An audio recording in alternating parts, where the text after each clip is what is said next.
welcome to today's KICP Colloquium. And many of you gathered in this room 9 months ago to hear the exciting news about LIGO's discovery of gravitational waves. And today's speaker, Ben Farr, who is a McCormick Fellow here, was part of Dan Holtz's team that played a key role in teasing out that signal that was so hard to see. Actually, what they teased out were the great parameters. We're going to hear about that.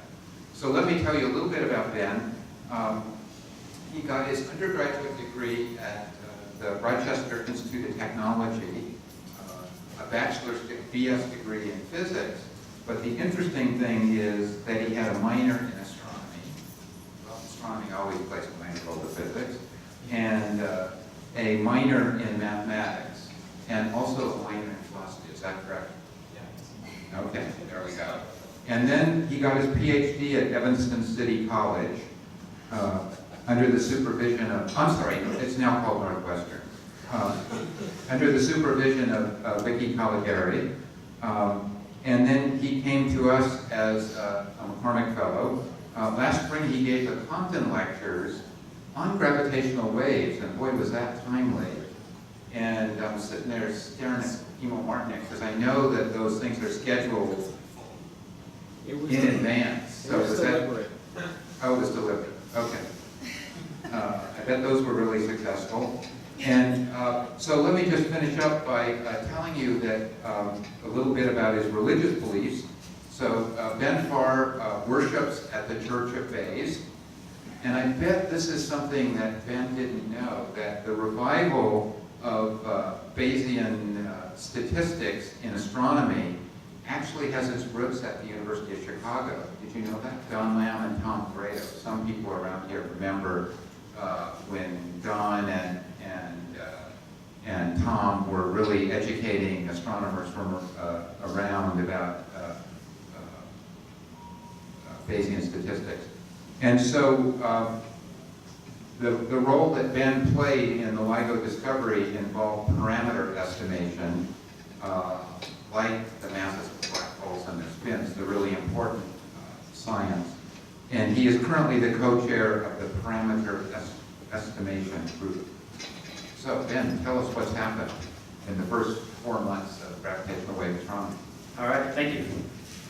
Thank you for having me here. It's a pleasure to talk in front of all of you.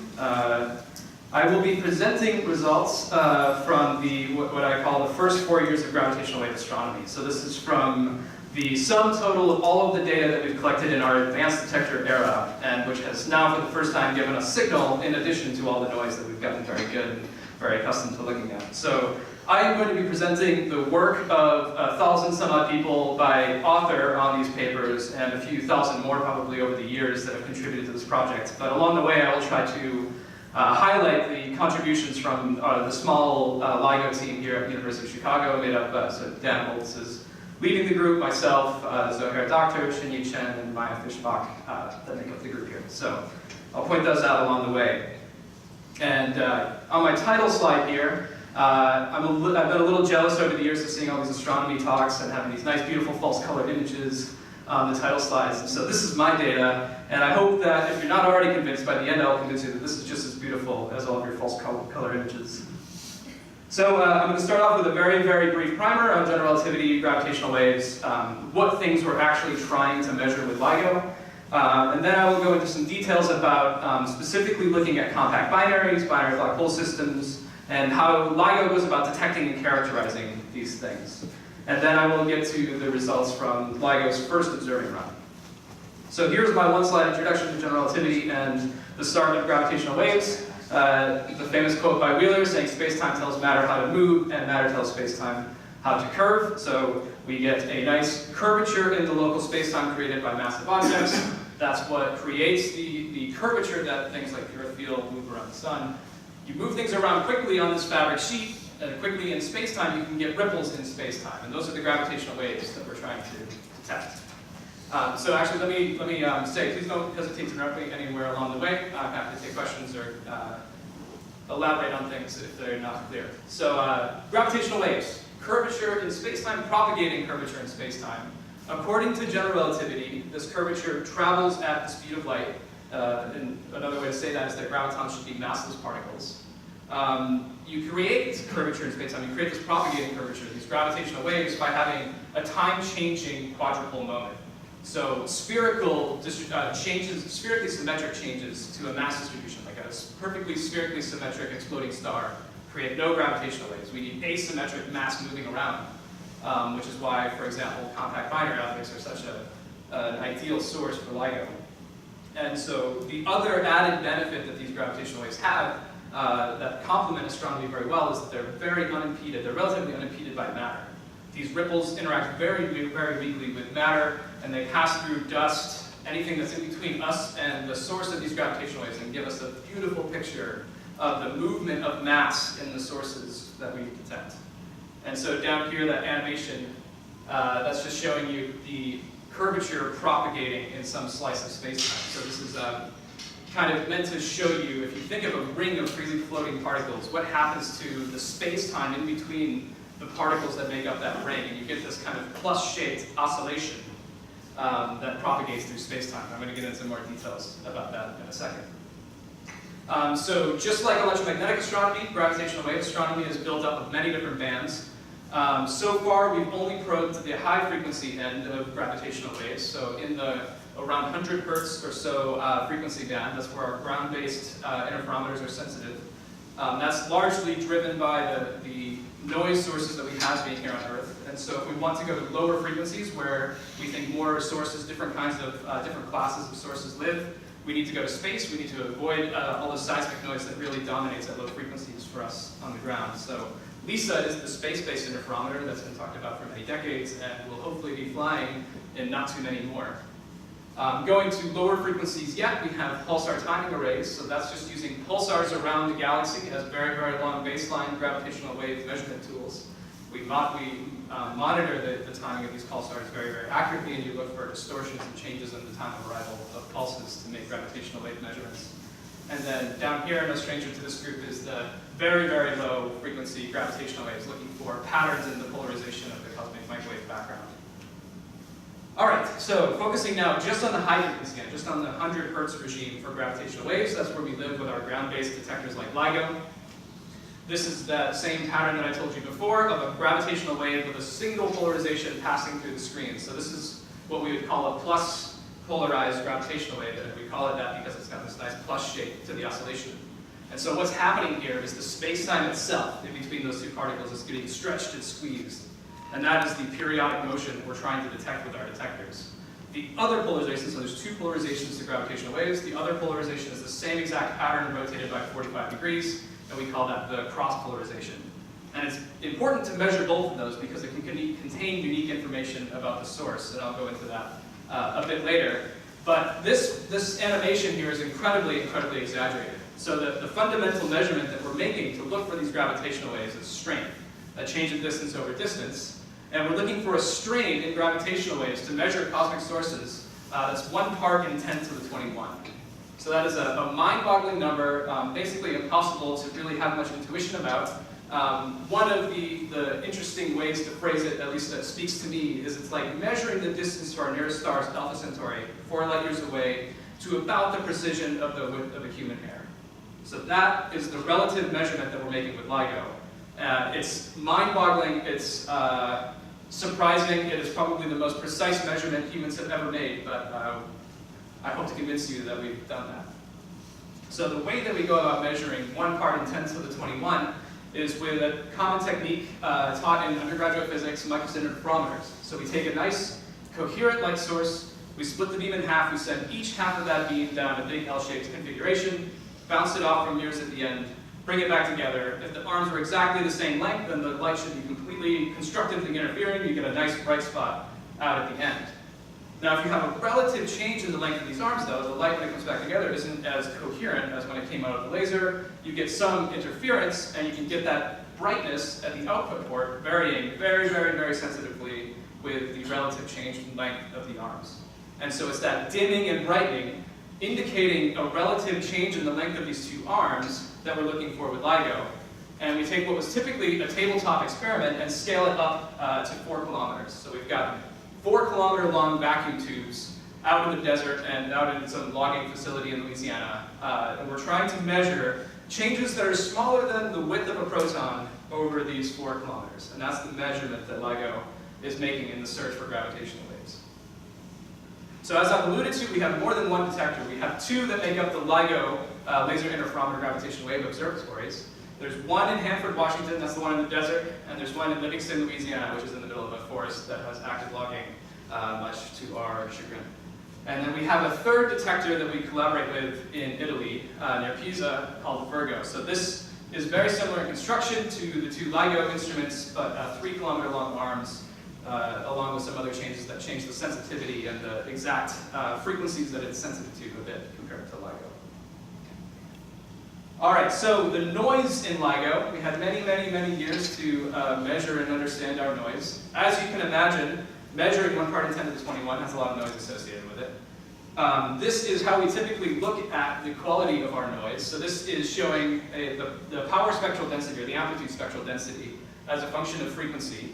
Here is that nice 100 hertz mark, so that's about where the peak of our sensitivity is. That's where the noise is at the lowest.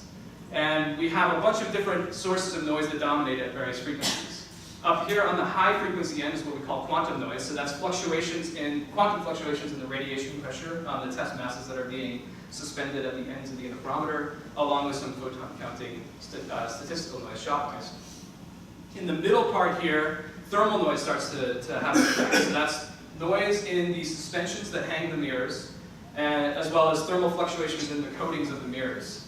We have a lot of laser power on those coatings, so that thermal noise is definitely a problem that we need to have in mind even when designing the coatings for these mirrors. In the middle here, there's a combination of a few different things. So there's Newtonian. So what is meant by Newtonian noise is changing gravity gradients. So not seismic noise in the classical sense. The movement of density in the Earth's crust, the Newtonian potential associated with that affects the mirrors in the instrument. We can measure the Newtonian gravitational pull of clouds as they go over the detector. That is a noise source for our instruments. So it's an amazing amount of noise that we need to sort out. All of that is kind of falling under this Newtonian umbrella. And then at very low frequencies, we have seismic noise that eventually starts to take over. So that's the actual shaking of the Earth. Once we go below about 10 hertz, which is where our active seismic isolation tables that all of the optics are on start to, they don't cancel out the noise around 10 hertz or so. And the last thing I didn't mention is this technical noise. That's actually the term the detector builders. So as Mike said, I'm a parameter estimator. I analyze data. They don't let me touch the instrument. The people that are allowed to touch the instrument call this stuff technical noise, and that's kind of an umbrella term for a bunch of different noise sources. So things like electronics, power fluctuations, and a bunch of other technical issues within the actual instrument. Nothing fundamental, but just something that needs to be sought after. The source of some noise needs to be found and then removed. So this stuff is not fundamental. This is just commissioning. So the people, as they work, the instrument builders, the commissioners, as they work on these detectors, can seek out sources of this noise and get rid of it. The fundamental noises, the seismic noise is fundamental. Our active seismic isolation tables just can't operate at that low of frequency. Newtonian stuff is fundamental, and the quantum noise is also fundamental. We can't get rid of those noise sources without very, very meaningful, expensive changes to the instrument and its configuration. So this is all the Gaussian and stationary component to our noise. So this stuff doesn't change on moderate timescales, much longer than the length of the signal as it's in band. And so we can treat the noise as Gaussian, with each frequency, each component of that noise, in terms of frequency, being a unique draw from a Gaussian with this kind of standard deviation. That's basically what I mean by Gaussian noise. Now, our noise is stationary and Gaussian, except for when it isn't. And showing you now what isn't the Gaussian component of all of these kinds of things that we lovingly call glitches. So there is a separate group within LIGO that is called detector characterization. And the goal of that group is to trace, to characterize, and to try to find the source of glitches that happen in the instrument that can sometimes look a lot like gravitational waves, like here and here, and look a lot not like gravitational waves like this one over here. So these guys are constantly kicking the instrument, checking the tires, looking for things that seem to be associated with glitches that pop up all the time. And so this is a very fundamental limitation to our data analysis techniques. Especially the things that can look like gravitational waves really limit our sensitivity to gravitational waves and the things that we can detect with LIGO. So tracing these down is important. They like to treat this kind of like constellations, so they come up with loving names for these, like this is a blip glitch down here, this is a koi fish, apparently it looks like a fish swimming at you. So they're very important work, but we need to be robust against these things. We can't treat our noise as perfectly stationary and Gaussian.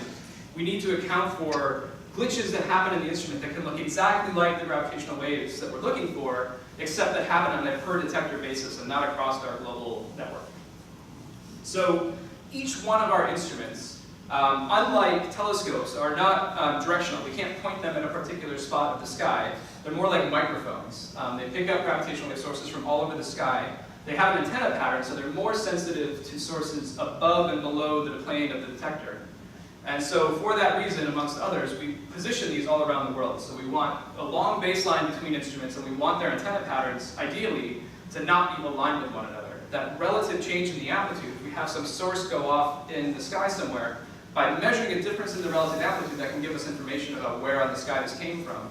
That's in addition to the main localization information we get from the delay and the time of arrival between the instruments, just kind of triangulation. All right, so any questions on that before I start going into sources? All right. Okay, so we divide our sources that we look for into 4 major categories, largely based on the kind of morphology of the signal and how we go about finding it.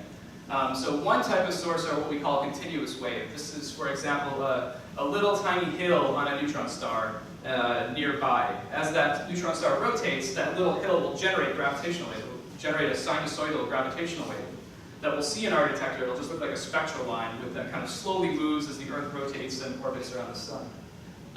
So that is one type of wave. That is very computationally demanding to look for because it involves looking through very long periods of data during which the instruments will come online, go offline, have varying sensitivity, and then there's calibration uncertainty that changes the phase and the amplitude of the signal while it goes through our instrument.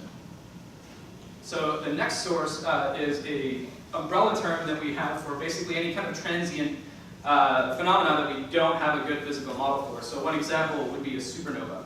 So a supernova, if it has asymmetry and it goes off nearby, can create this burp of gravitational waves. We have a hard time modeling supernovae. So the gravitational wave emission emitted by a supernova is very unknown. We can come up with some guesses for what it may look like, but not to the level where we have a model that we really trust and can use for our searches in a robust way. So we've got our kind of eyes wide open searches that just look for coherent power, coherent short duration power across the network. And that's what we would call a burst source. Stochastic is just a combination of a bunch of individual sources, so like binary black hole systems that are too far away to be detected as individual sources, just creating a combined stochastic power law background in gravitational waves. From the binary black hole systems we've detected so far, we can already start to predict when the stochastic background from binary black hole mergers will start to be picked up in our instruments. And then finally, individual compact binary mergers. So this is where all of the excitement has been so far. And when I say compact binary mergers, the ones that we're sensitive to are involving neutron stars and black holes. So binary neutron stars, black hole neutron stars, and binary black holes. Going into the first observing run, we had estimates, we had theoretical estimates for what the merger rates of these sources were.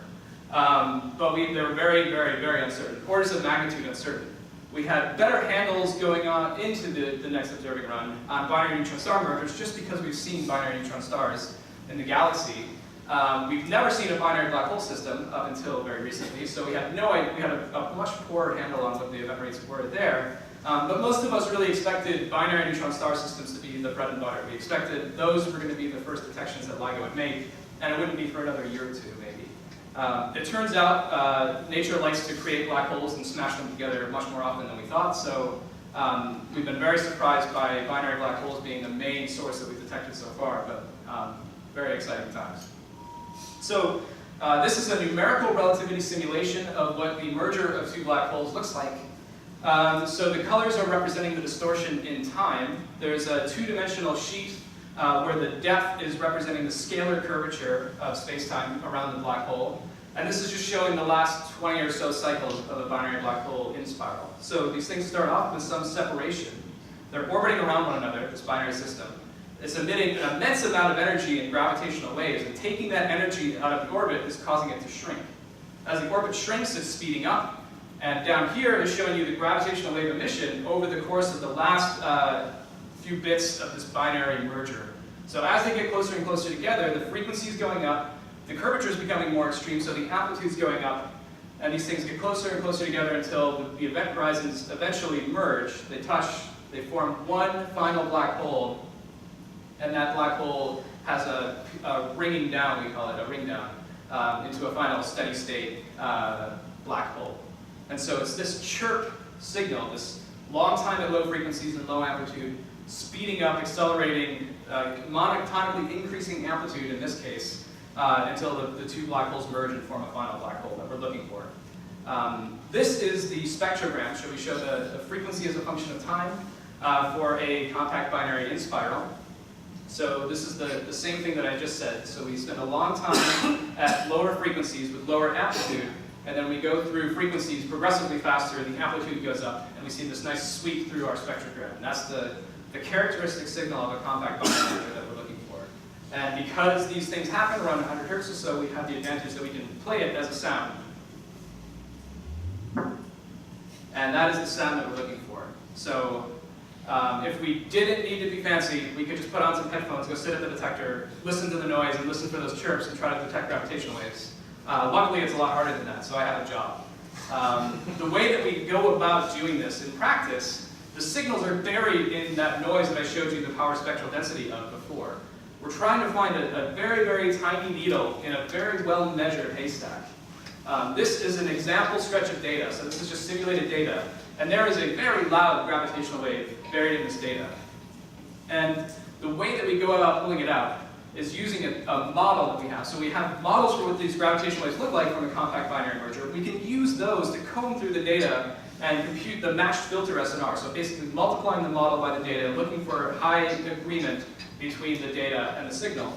And so we do this. We take this model, we comb through the data as a function of as we record it, and we compute the SNR. And we're looking for that big spike in SNR. And so this is how we actually go about pulling out signals from data on a day-to-day basis when we don't have overwhelmingly loud signals in our data. So this is a signal-to-noise ratio of about 12, matched filter signal-to-noise ratio of about 12. So that is a very loud signal, well above our threshold, and is going to be kind of a typical looking data stretch for binary black hole mergers in our data. So that was just one model that we're combing through with the data, but in practice our search is spanning a big swath of our parameter space. So we have, this is showing you a bank of those templates, a bank of our models that we comb through the data with. On the x-axis is showing you the mass of the more massive object, and on the y-axis is the mass of the less massive object in the binary. Each dot on this is a model template that we are combing through the data with. And the density of templates is generated in a stochastic way, basically making sure that if I pick any random point on this plot, that the closest by template overlaps with that point in space by 97%.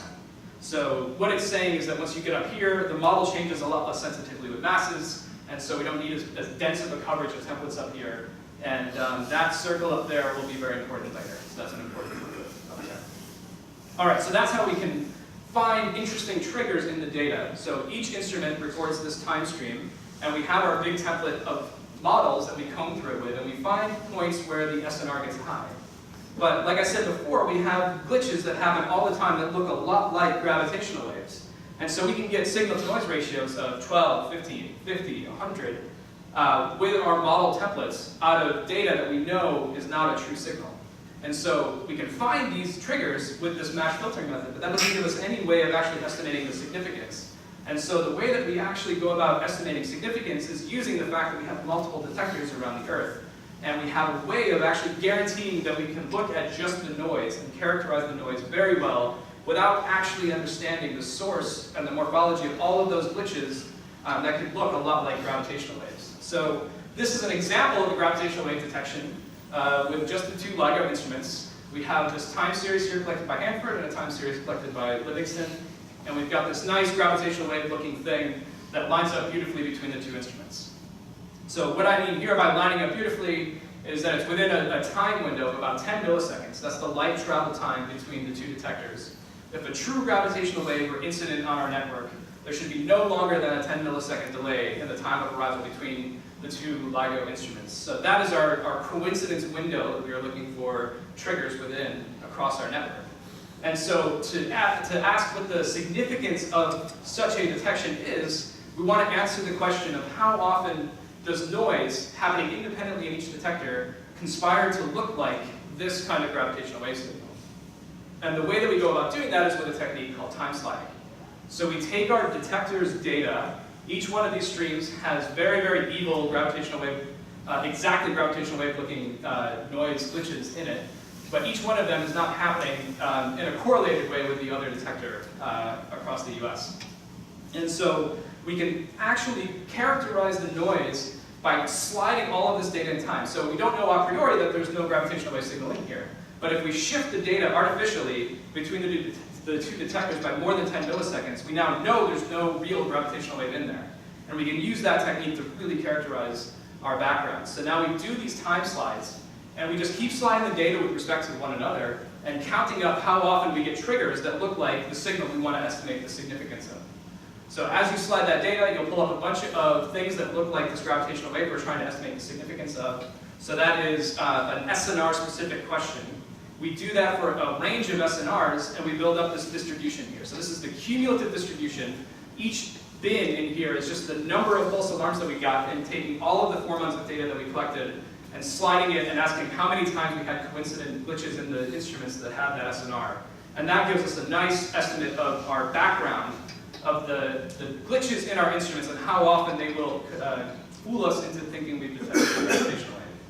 And then over that, we plot our zero lag measurements. So that is just looking at the coincidences without any delay in any artificial delay, any time sliding in the data collected over the network. And that is how we compute our significance. And so the way we quote that is in what we call a false alarm rate. So how many years of advanced LIGO operation would we need to get, on average, one event that looks like a given gravitational wave that we're trying to estimate? All right, so that is all of the framework that goes into our estimation of pulling out triggers and looking for these signals in the data. Many years of development went into all of these techniques, into noise characterization, into building up robust estimates of what our power spectral density looked like, how we go about estimating significance, all of that. And then it all seemingly went out the window when on September 14th, we picked up a signal that you can see by eye in the data, and very convincingly here.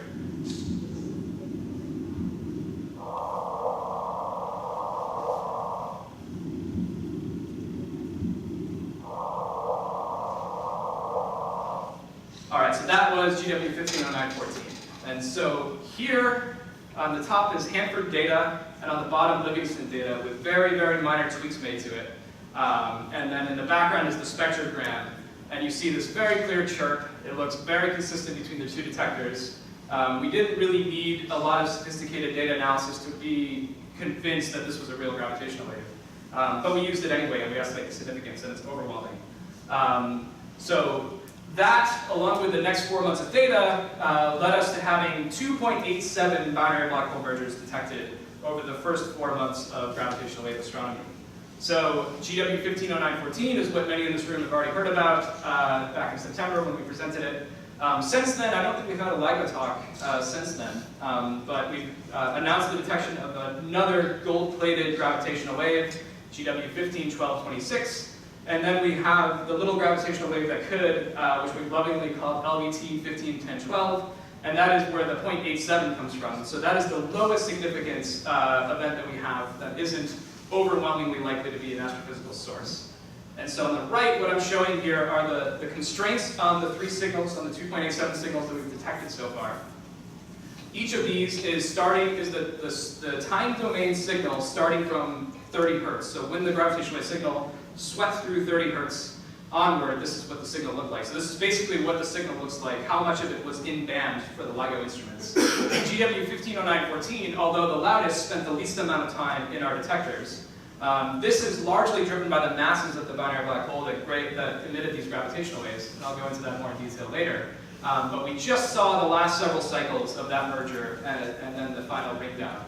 GW 151226 was the longest in band, And over here, this is showing you the frequency domain representation of all of these signals and the sensitivity of the instrument over the first observing run. So in red and blue are the power spectral density of each detector's noise, and then the three bands here show a funny rescaling of the frequency domain representation of these signals. They are scaled such that the area in between the signal and the power spectral density here gives you the, is proportional to the SNR of the signal. So GW150914 was the loudest by quite a bit, and then GW151226 was the second loudest. Those are the two most convincing signals in the data, and then LVT151012 is the lowest amplitude, lowest signal to noise ratio so far. And Yes? before you go on, the steep side, or steep low frequency side, I should have asked this question earlier, looks like it was dominated by what you call technical rather than seismic. Is that true? Yes, so the question was this bottom part here, based on the slides that I showed before of the power spectral density, looks like it was dominated by technical noise, and you're asking if that's true. And so yes, the low frequency sensitivity of LIGO right now has been dominated by what they call technical noise. So there's a lot of noise at lower frequencies that is not attributed to fundamental limits, so not seismic noise, not Newtonian So noise. stuff that We can find and potentially remove, but right now there's no real smoking guns for what's triggering many components of this low frequency noise. So you don't know the dominant thing. We don't know the dominant thing. And so that is really driving the motivation behind how the next observing run, O2, is really going to evolve. So far they haven't really tracked down much of that low frequency noise. So our sensitivity is not looking as good as we had hoped going into O2. And so right now the plan is to split that next observing run into two segments where we take a commissioning break in between and let the commissioners really look and track down these noise sources to get better sensitivity out of the instruments. But yeah, so the technical noise is dominating at low frequencies right now, and that is a very fundamental limitation for our sensitivity going into the next observing run. All right, so that is the kind of summary slide of all of those. So now I'm going to go into details on each one of these events and kind of show you some of the differences to these events, how that really changes the way that we can present these results and convince readers that we've actually detected these things. But first, the easy one. This is GW150914. This is the money plot from the discovery paper. We had heavy involvement in the group on this, especially on this row right here, where we show the reconstruction, so the constraints on the signal in the data. So on top here, on the left, we have data from Hanford, Washington, and on the right from Livingston, Louisiana. This is the data collected by the detector with very, very minor tweaks to it. So what was done to this data to make this plot is we did a band pass filtering between 35 and 350 hertz. So we just removed the really, really noisy low frequencies and high frequencies. And then we did some notch filtering around known spectral lines in the instrument. So those PSDs I showed before had very sharp spectral lines. Those are due to things like the 60 hertz power line, normal modes of the pendulous suspensions, and harmonics of all of these things. So we notched out known lines in the instrument, and that's what you get out. You get this nice stretch of reasonably behaved noise, and then you get this overwhelmingly loud signal popping out. And that's for both instruments. And on the right here, so behind the blue Livingston data is the Hanford data shifted by 7 milliseconds and with a sign flip to account for a 90-degree rotation in the orientation of the detectors and just overplotting the data.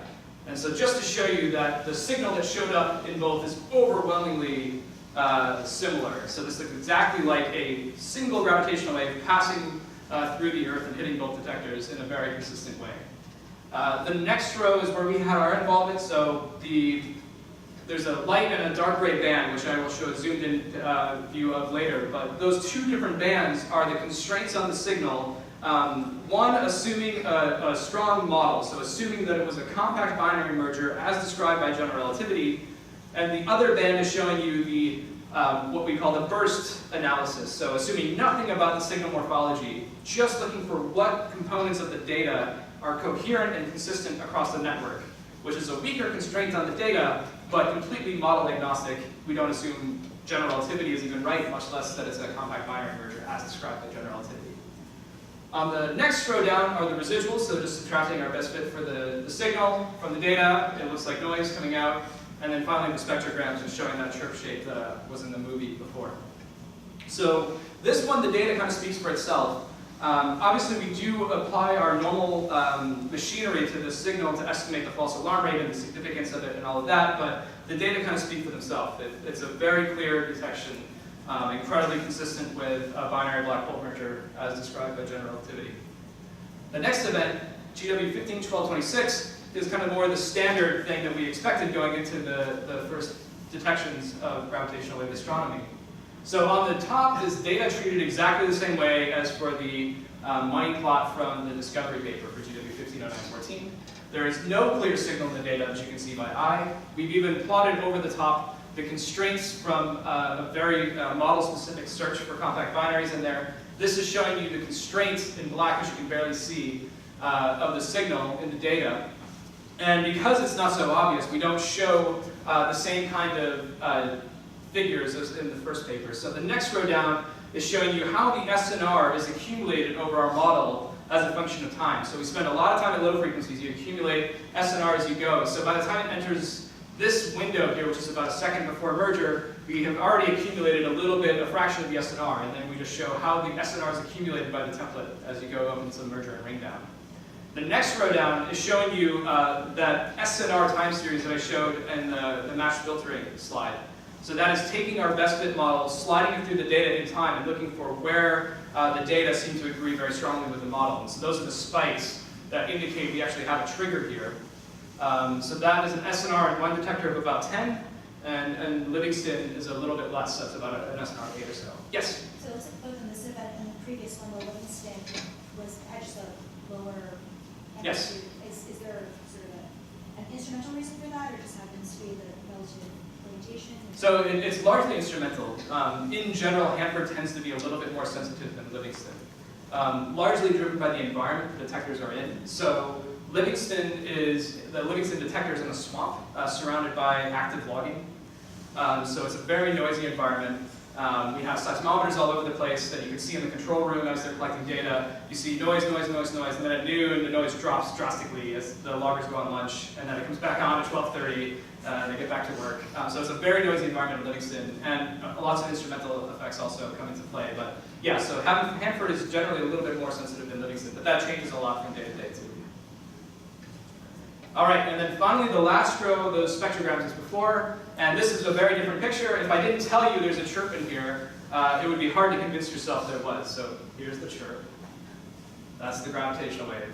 There's lots and lots and lots of segments of data that look much like this, or even more convincing that there's a chirp in there. So this is an example of why we need a lot of framework, and we need to have detection methods and significance estimation that really are robust against artifacts in the data that aren't a gravitational wave signal. And so finally, here's the noise. So here's the data from the time around GW 151226.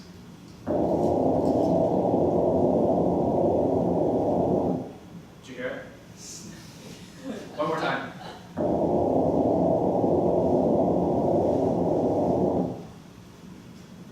It's hard. So it is in there. Trust me, it's in there. With a good pair of headphones and a beer or two, you can really convince yourself that you're hearing a gravitational wave in the data. But this is now showing you, so what's shown here now, just the Hanford data, which had the more convincing chirp in it, the signal's a little bit louder, so you can see hints of that chirp in the data. This is showing right now just the residuals, so subtracting out our best fit for the signal, and then we're going to put the signal back in as we play the sound of just the modeled gravitational wave, just the best fit in the data. So first at its natural frequency, and then scaled up by a few hundred hertz to make it easier to hear.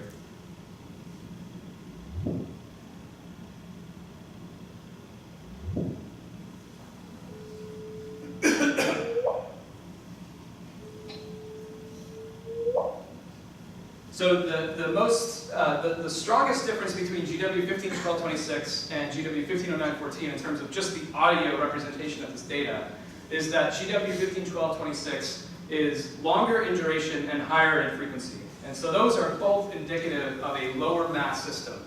As you scale down the total mass of the compact binary, it shifts the whole gravitational wave to higher frequencies. And it makes it in band longer. So it comes into band around 30 or 40 hertz, and it sits in there longer as it goes to higher frequencies to merge. And so these are the kinds of things that we give us a handle on what the parameters of these signal are, but we have a much more robust way of going about extracting that kind of information.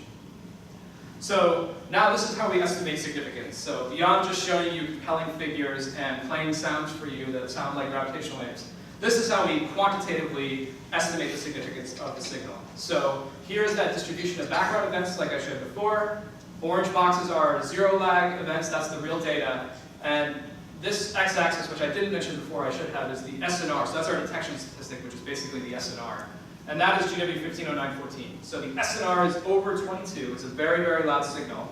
And if you go out to here, this bin down here is showing you the loudest background event, the loudest coincident noise signal from all of our simulations of all of the time slid data. And there's not a single noise event in all of the data we had and all of the time slides that we did that was as significant as GW 150914 up here. So what that means, we turn that into a false alarm rate estimate. With the 4 months of data that we had, we were able to simulate about 1.7 million years of advanced LIGO operation. And in 1.7 million years of operation, we would not expect noise in the instruments to line up at a significance of GW 150914. So that's how we actually quantify the significance of that. And so the two distributions I'm showing here are, this black one is just taking the data as is, doing the time slides, building up the estimate of the background. The purple is saying, okay, we've convinced ourselves that GW 150914 is a real gravitational wave, subtract that from the data, cut that out, do the time slides and estimate the background now. And you get this purple distribution. So the difference between these in the tail to high significance is leaving a real gravitational wave in the data and having it ring off with a bunch of stuff in the other detector as you do the time slides. So subtracting it out, now you get this purple distribution, and we can use that to estimate the significance of the next event, the next most significant event in our zero lag analysis. That is GW 151226, and you'll notice that that is just barely above the most significant background event after subtracting out GW 150914. So this is also more significant than 1 per 1.7 million years of advanced LIGO operation. So those are the two gold-plated events. Those are two binary black hole detections, and we are very, very, very confident that they are astrophysical sources. The last orange box sticking away from the background is LBT 151012. So there are lots of background events that have that high of a significance. So we can actually quantify the real false alarm rate for this event. The other ones we can only put a bound on it. This one we can actually estimate how many years of advanced LIGO operation on average would produce a signal that looks like that. And that's about 2.7 years. So about every 3 years of advanced LIGO operation, we get some noise that unfortunately looks like LBT 151012. So this is why it's not a gold-plated detection, while we don't confidently say we detected 3 binary black hole mergers. But it is likely that it is an astrophysical source. And you can actually model the distributions of the two. So you model the distribution of the background, you model the distribution of the foreground, and how we are sensitive to gravitational waves by simulating a huge astrophysical population under various scenarios. And we can put an actual probability of this being an astrophysical source, and it's about 87% likely to be astrophysical in origin. So that's why we say 2.87 gravitational waves have been detected so far. All right, so that is the detection and the significance estimation of these binary black hole detections so far. Next, I'm going to go into the parameter estimation. So this is my bread and butter. This is what I spend my time doing, is building up the analysis tools in LIGO to estimate the parameters of the source, so to do the astronomy with the data that we collect, to give LIGO its own. So from the data, from the coherent data across the network, we want to estimate the masses of the black holes, the spins of the black holes, the orientations of the spins, the orientation of the binary with respect to our line of sight, where on the sky it was, how far away it was, all the interesting things that really define this source of gravitational waves. The way we do that is through Bayesian inference. We've got our prior on theta, which contains all of the parameters that go into our model, so things like masses, spins, distance. So that we call uninformative. We don't put any strong prior constraints on what these sources look like. And then we have our likelihood. So we've collected our data. We have some guess at what these parameters look like. We estimate how likely is that we would record the data we've recorded under the assumption of those parameters. And so that is purely a restatement of our noise. So we subtract our model signal from the data and we ask how Gaussian the residuals are. That's the likelihood. You multiply those together, you get your posterior. a 15-dimensional probability density function that encompasses all of our inference of the source that emitted the gravitational waves we detected. So overall, our model has 15 parameters for a circularized compact binary. So by the time these binaries enter LIGO's band of sensitivity, we expect the gravitational radiation to have radiated away any possible eccentricity in the orbit from when it was formed. So we expect these sources to all be circular. And so if they're circular, these are all of the possible things that you would need to define the binary, and that's it. So there's the extrinsic parameters. So these are things that are separate from the physics of the source itself. So just its location on the sky, how far away it is, the inclination of the binary, and its relative orientation, rotating it on the sky, and the time that it merges. So all of that stuff is not really interesting physically. It's just nuisance stuff, more or less, that we need, except for there's some interesting astronomy stuff in here, location and distance, blah, blah, blah. And then there's the intrinsic parameters. So those are the things that I find particularly interesting. So the masses of this compact binary, so individual masses of the two objects in the binary, and the spins. So black holes are nice fundamental objects described by a very, very small number of parameters. You just need the mass, the spin, and the charge, potentially, to describe a black hole completely. That, regardless of its history, that's all you need to describe it. These are incredibly fundamental measurements measuring the mass and spin, and they're done with very, very, very few assumptions. We have our model waveforms that we calculate through post-Newtonian expansion, so just expanding in powers of velocity of speed, over the speed of light. Eventually they break down. We have numerical relativity simulations to build up our models, but in the end, these models are fairly robust. There's different techniques of building them. They are relatively systematic free, and they give us the ability to measure these fundamental parameters very, very directly. So, focusing on localization for a second, this is showing you where on the sky. So this is in an Earth-centric view. Astronomers find this really weird that we look at things this way, but this is really how our detections and our characterization are driven, is by this Earth-centric view. So we've got our two LIGO detectors right here. Notice 2 of the 3 signals so far have localization above and below the detector. So that's where we're most sensitive to sources. That's where the antenna patterns are the strongest. So most signals will be above and below the Hanford and Livingston detectors. GW 1509-14 was a bit unique, off the antenna patterns, but very loud still. And this is showing you how we localize them on the sky at the Earth's orientation at the time of detection. And then this is showing on the actual night sky. So there's just, by luck, these things happen to be relatively consistent with one another, GW 1512-26 and LBT 1510-12. And then down here is the GW 1509-14. So these big ring-like features, these are characteristic of our ability to actually localize these things with 2 detectors operating during the time of the detection. So to first order, the way that we localize these things is by using the delay of the time of arrival of the signal of the 2 detectors to figure out where in the sky it was. So that gives you a ring on the sky. And then relative orientation of the binary, some prior effects, and the distance information kind of all go in together to give you some parts of that ring that are more likely than others. So that's what really drove these big rings for those 2 signals, the 2 quietest signals. And then GW 1509-14, a different part of the antenna pattern, a different ring on the sky, and the strength of that signal gave us the ability to actually constrain this a bit more accurately than the other 2 signals. So just looking at the area of the 90% credible intervals of these localizations, we localized GW 1509-14 to about 230 square degrees, GW 1512-26 to about 850 square degrees, and LBT 1510-12 to about 1600 square degrees. So this is why we need things like DES people to use their gigantic field of view to look over these sky maps. They're big error regions. It takes a lot to cover a significant fraction of the probability. And so we need a lot of resources to have any hope of detecting potential electromagnetic counterparts to these things. All right, now onto the masses. So this is showing you the constraints on component masses. So on the x-axis is the mass of the more massive object.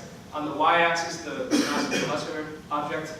And GW 1509-14 was the highest mass signal. So that's characteristic of the short duration in band and the low frequency content of the gravitational wave signal. The lowest mass signal, as I said before, is GW 1512-26.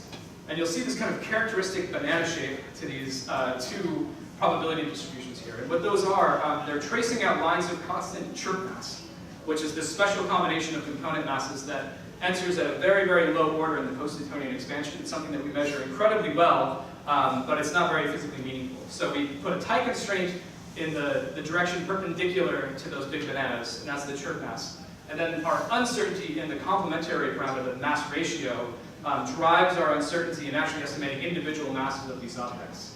GW 150914 is a little bit different because of how well we can measure the actual merger of the binary, which is a separate measurement from the chirp mass. But all in all, this is how we've constrained the masses of the black holes detected by LIGO so far.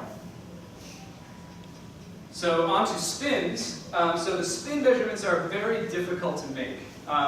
There's a lot of physics that goes into the gravitational wave morphology accounting for spins. So if you assume that the spins of the two black holes, which can, according to general relativity, be between 0 and 1 in magnitude, are aligned with the orbit, with the orbital angular momentum of the binary, then the spin magnitude, how quickly these things are rotating, is very, very degenerate with the mass ratio of the binary. So you can turn the knob on mass ratio and turn the knob on spin of the two black holes, and you get a very, very, very consistent gravitational wave coming out, which gives us a very tough time of actually constraining these individually. Where that breaks down, where we break that degeneracy, if there's a misalignment of the spins with the orbital angular momentum. So if you tilt the spins of the black holes, then there's trading of angular momentum, there's torques going on, as these two inspiral into one another. And you get the whole orbital plane wobbling as the gravitational wave sweeps through the bands of LIGO. And so that causes this overall amplitude modulation in the signal, which is a very characteristic feature of spin. And that gives us the ability to constrain spin much better if we can see some hints of precession in the signal. And so if there's no strong precession, mass ratio and spin are very degenerate. We don't get great estimates of either of them individually. So this is showing you the three-dimensional probability distributions for the spin vectors of all of the black holes we've detected so far. So on the top, for each of the events, is the more massive object in the binary, and on the bottom is the less massive object. And purple is high probability, and yellow to clear is low probability. And right now, these black holes are oriented so that the angular momentum of the binary is up.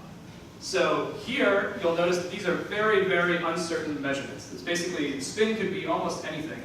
GW 151226 has the best constraints so far, and you can see that we don't get much information about the azimuthal orientation of the spins, but we get some information on the relative orientation and magnitude, especially for GW 151226. So these are three-dimensional distributions that we actually constrain for black hole spin.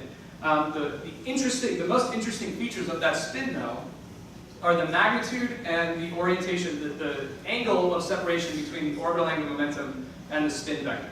And so that is what these figures are now highlighting. So this is going to show you, for the primary object on the left, the secondary object on the right, the radial direction is the spin magnitude for each of the black holes, so it goes between 0 and 1. And then the arc here is showing you just the angle of the separation, the tilt of the spin relative to the orbital angular momentum. And this is going to be a histogram, and it's bin so that each box, each bin of this has equal prior probability. So showing you no information from the data whatsoever, you get this nice uniform disk. Any emphasis on a particular bin means that it's more likely than the others. So this is the constraint on spins for GW 150914.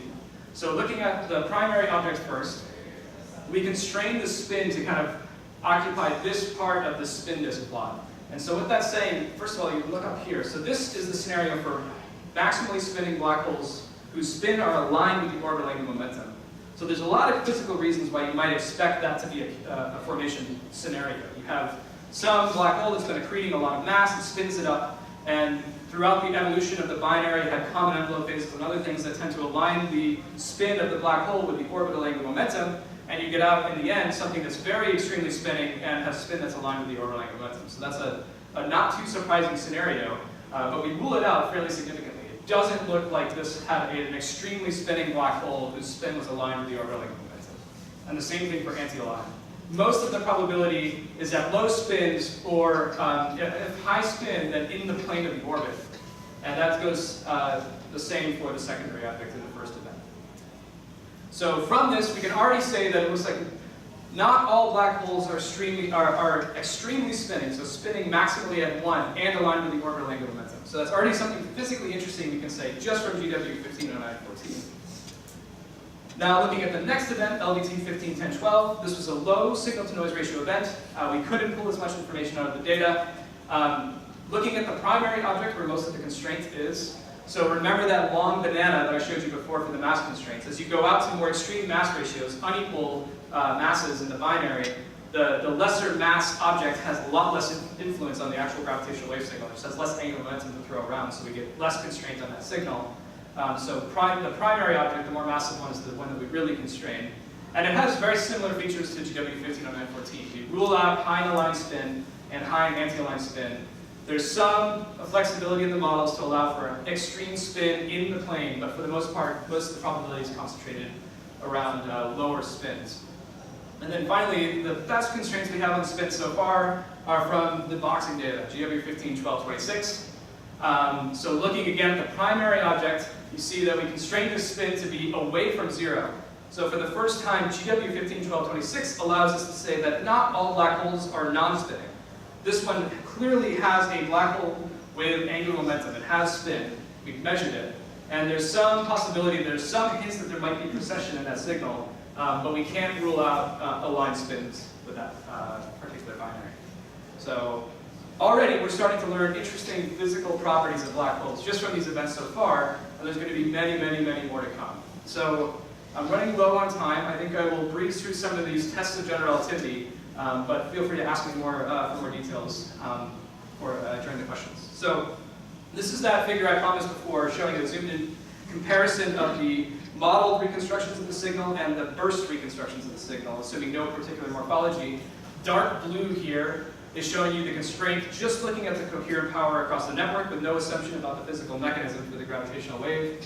Cyan is showing the strong model of a compact binary merger as described by general relativity, and the two agree beautifully. So this is just a by-eye validation of general relativity, that the signal is entirely consistent with general relativity according to these reconstructions.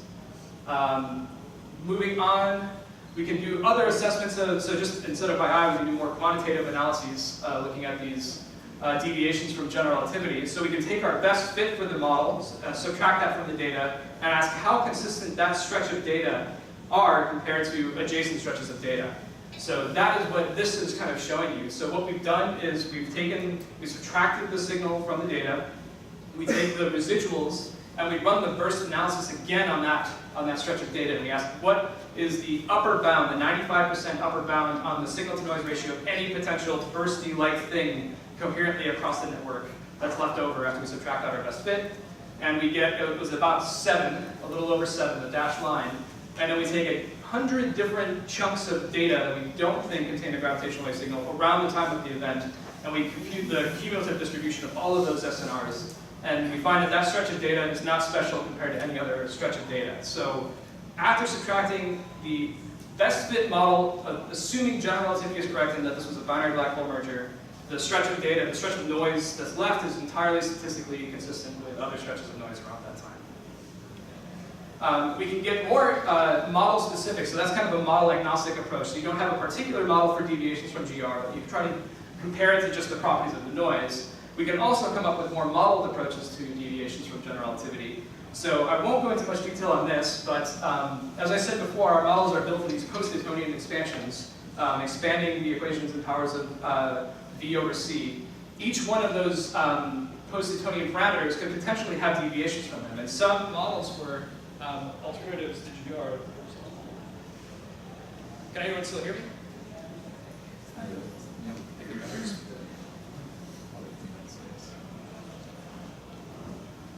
All right, so then we can ask how strong are any potential deviations in each of these post-Newtonian parameters given the data, and that's where you get these violin plots. So you basically add in a wiggle term to each one of those terms in the post-Newtonian expansions and try to constrain it. If GR is correct, it should be 0 for all of them. And so far, taking all of the data we've collected from the 2.87 detection so far, everything looks entirely consistent with general relativity, no evidence for deviations of any kind. And we break that up into different parts of the signal. So this is the post-Newtonian part down here, that's all the in-spiral, and then there's some phenomenological parameters that are tuned to numerical relativity simulations. Everything is consistent with GR. And so, what are the vertical scales? What's the meaning of the numbers? So those are fractional deviations to the general relativistic term. Should that be Gaussianly distributed with a sigma of 1, or what is that? So it's not, it's hard to motivate a particular idea for what this distribution should look like. It's dependent on our properties of our noise and the details of the models. But it's also dependent a bit on the degeneracies here. So some of these knobs you can turn, and you can turn other knobs consistently to get a very consistent signal out. So it's more complicated than just saying that it should be particularly Gaussian distributed. So I don't have a good theoretical motivation for what these should look like. But vertical is the PPM, right? It's the PM parameter. Vertical is the PM parameter. So yeah, so each one of these, if you turn your head to the side, you get a probability distribution for the fractional change to that post-dependent parameter. So yeah, each one of them is probably roughly Gaussian, we would expect, but I don't think there's a robust way to motivate that. But the last one was merger ring down, where you don't have a post-dependent. That's right. So what's that? So the merger and ring down, these betas and alphas, those are phenomenological parameters that go into the way that we build those models is we take our post-Newtonian waveform, we have a quasi-normal ring down for what we think theoretically the ring down should be. Then there's some stuff in the middle that we don't have a good model for. How you match up all of those pieces is just done in a phenomenological way, and those alphas and betas are part of that phenomenology. And it's just constraints on the deviations to those based on what they would fit to from looking at numerical relativity simulations. All right. So with that, I would like to end just looking into the future. So from the first observing run, the first 4 months of gravitational wave astronomy, we were detecting binary black holes at a rate of about 1 per month. So that, if we account for our time-space sensitivity, corresponds to a merger rate of binary black holes in the local universe of around somewhere between 10 and 200 mergers per cubic gigaparsec per year. And so we can use that estimate and the guesses at the sensitivity of our instrument as we commission and go towards design sensitivity of these instruments and ask how many binary black hole detections we'll get in the near future. So this blue band is accounting for all of the various scenarios for the detector's commissioning during the next observing run.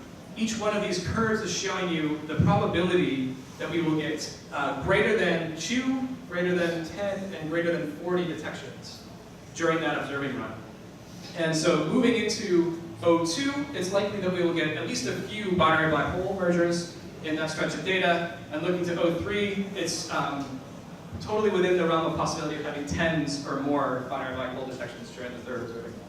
So our garden hose is going to very quickly be turning into a fire hose. We're going to have tons and tons and tons of binary black hole detections. We won't be able to spend the amount of resources and care in characterizing each one of these, but we will very soon be able to do the stuff that I find incredibly interesting, which is start estimating the distribution, the underlying distribution of black hole masses and black hole spins, and starting to disentangle the possible formation channels, how these binaries are formed, and start doing some real interesting astrophysics with the data. So with that, I think I am out of time, so I will leave up my summary and take any questions you have. Thank you.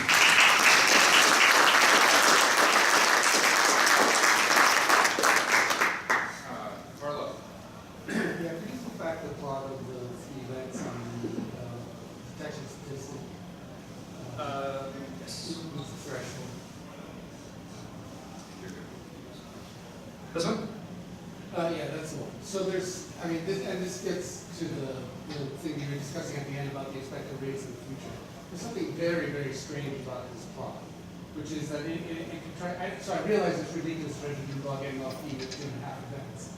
But if you try it anyway, because strain goes as 1 over radius and volume goes as radius cubed, you expect log n log strain to go as 1 over strain cubed.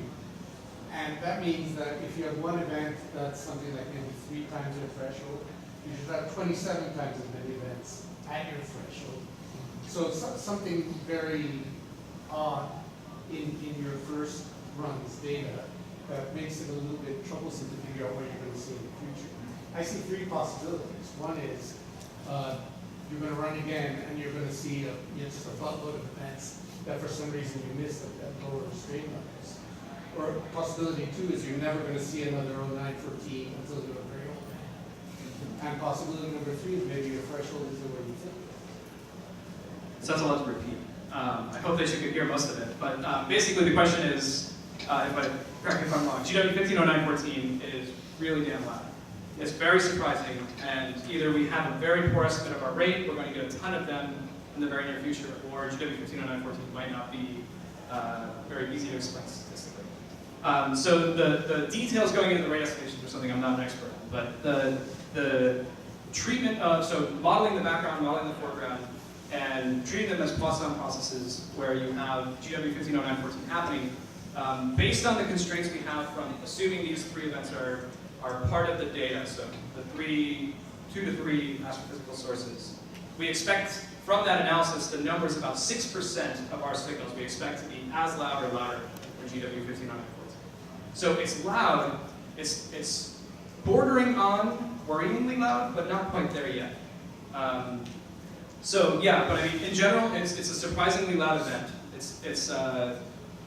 We will be able to tell very soon, luckily, exactly what the rate is, and we can start to figure out whether or not this is just a really loud fluke, or if maybe something more sinister is going on. But so far, everything, the detections we have so far are statistically consistent, but we get a very broad uncertainty on the underlying rate. So it's hard to say right now, but yeah, your fears are heard at the very least.